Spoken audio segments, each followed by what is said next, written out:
बद्दल बोलते म्हणजे माझ्या मनात जे भावना आहेत ना त्या मी फक्त व्यक्त करते। काय चुकलं तरी माफ करून घ्या सगळ्यांनी। फुलाला कुठं फुलाला जसं रात्रीनंतर एक सुंदर सकाळ होते तशीच स्मित हास्य करणारी एक सुंदर व्यक्तिमत्व आहेस तू। रात्रीच्या अंधारामध्ये लुकलुकत्या काजवासारखी आहेस तू। उन्हाताणामध्ये भटकणाऱ्याला तहानलेल्याला पाणी पाजणारी जलधारा आहेस तू। आणि रस्ता भटकलेल्याला मार्ग दाखवणारी एक दिशा आहेस तू।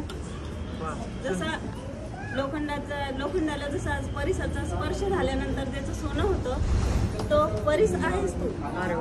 जसं उन्हामध्ये थकल्यानंतर सावलीची गरज असते तसा वृक्ष एक छाया देणारे वृक्ष आहेस तू। जसं एक फांदीला फांदी जोडणारी एक वेल आहेस तू। जसं वेलीपासून काट्यांपासून फुलाला जसं वरती वेगळी वेल घेते तसं ते एक फुल आहेस तू। मग फुलामधून मकरंद वेचणारी एक फुलपाखरू आहेस तू। जशी अशी भटकलेल्याला मार्ग दाखवणारी एक दिशा आहेस तू।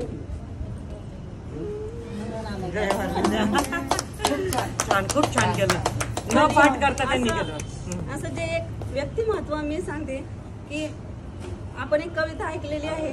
खरोखर आज मी खरंच बोलते, खोटं नाही, माझ्या तोंडातून निघत नाहीये। आपण एक प्रार्थना म्हणत असतो नेहमी की माणसाने माणसाशी माणसासम वागणे हीच आमची प्रार्थना आणि हेच आमचे मागणे। तसं एक व्यक्तिमत्व म्हणजे राजश्रीताई घागरे। अजून एक ओळ म्हणते मी, मला का भरून येते माहित नाही, पण माझी पूर्वजन्मी कोण होतेस तू मला हे पण माहित नाहीये, पण माझ्या मनातल्या मी भावना व्यक्त करते। आणि ते सगळं व्यक्तिमत्व जे माझ्या मनात भरले जे व्यक्तिमत्व माझं, मी असंच नाही म्हणते माझंच नाही, प्रत्येकाला प्रत्येक महिलेला जोडून ठेवणारी एक साखळी म्हणजे जी कडी आहे ती साखळी आहेस तू। हा एक शब्द पुन्हा परत जसं निस्वार्थी असतं, निस्वार्थी निष्कपट आणि एक कर्तव्यदक्ष व्यक्तिमत्व म्हणजेच राजश्रीताई घागरे। आज आपल्याला सुद्धा एवढं ऐकण्यासाठी मार्गांची आणि किती छान त्यांनी मनाने शब्दांकन केलंय, खूप छान शब्दांकन। त्यांची माझी भेट कशी झाली सांगते ना मी। त्या दिवशी केंद्रातून येत होत्या आणि त्या असंच मी त्यांना म्हणलं कुठं राहता काय, त्यांनी सांगितलं मी नवीनच आले इथं आणि काय करता विचारलं, त्यांनी सांगितलं उन्हाळी कामं करता ना। मला ते मी मोठेपणाने सांगतच नव्हती मी, मला स्वामींनी जे माझ्यासाठी परी पाठवली ना मला बरोबर आनंद झाला। कारण की आज मी पाहिलंय की प्रत्येक ठिकाणी स्वार्थ आहे,